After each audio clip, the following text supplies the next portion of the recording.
Evan Lazar here for CLNS Media, reporting from Gillette Stadium, where the Patriots just wrapped up day 17 of training camp. And of course, once again, starting quarterback Cam Newton was not at Patriots practice. He is in that 5-day re-entry COVID protocol after a medical appointment on Saturday took him outside the New England area. That has opened the door for rookie quarterback Mac Jones to once again control the starter reps in practice on Tuesday. And Jones had a much sharper day on Tuesday than what we saw out of the rookie quarterback on Monday, going 29 of 34 in competitive 11-on-11s. Now, it wasn't all perfect from Jones. We'll get to the 2 interceptions in a second, but the highlights of the day for Mac were 3 particular throws in a row. One being a great slot fade to wide receiver Jakobi Meyers. He dropped a dime about 20 yards out of the end zone. Meyers ran a slot fade route from inside the formation with Jonathan Jones in tight coverage, and Mac Jones put it right over his shoulder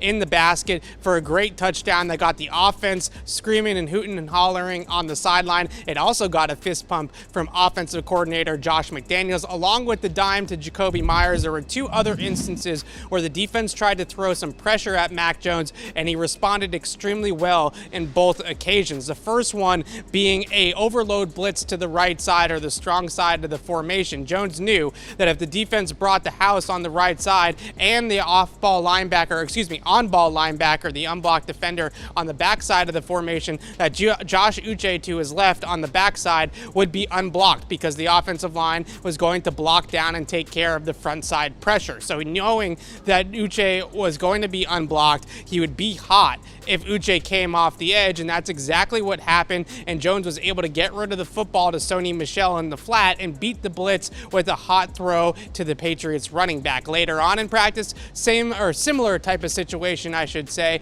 as inside linebacker Dante Hightower, he brought a blitz up the middle. Jones then saw Kyle Van Noy drop off the edge in coverage on running back James White. Hightower came unblocked through the middle of the defense, and Jones was able to dump the ball off to White with Van Noy a couple of steps behind, and then once again beat the blitz with his arm. So 2 instances where Jones made some quick reads, some hot reads, if you will, against the defense, and a really good downfield throw to Jakobi Meyers in the slot. But the 2 interceptions put a little bit of a damper on the day. The first one, Jones was late to a crossing route to Gunnar Olszewski, a mesh concept where there's 2 shallow crossers over the middle of the field. It looked like the rookie quarterback was holding on to a throw to Johnny Smith on a corner route in the end zone, but the tight end wasn't open. He came back late to Gunnar Olszewski, threw the ball late and behind the Patriots wideout, and it deflected off of Gunnar's hands into the air and into the midst, or the lap, of safety Devin McCourty. So a little bit of a late and behind throw there from Mac Jones. But the second interception, I wouldn't put that one much on the quarterback. He had to throw the ball. He had to get rid of it. It looked like Olszewski was going to win inside on a route against J.C. Jackson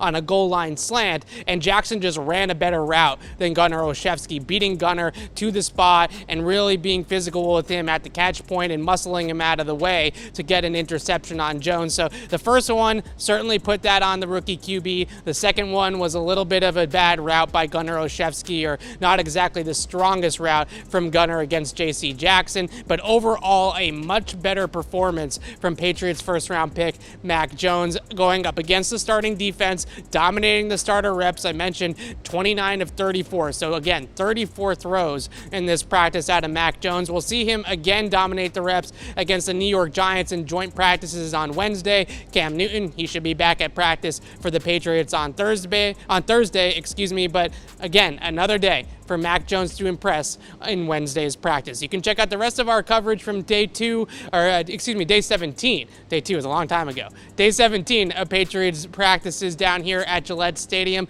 on our YouTube channel, Patriots Press Pass, and read my notebook on CLNSmedia.com. I'm Evan Lazar for CLNS Media. Thanks for watching.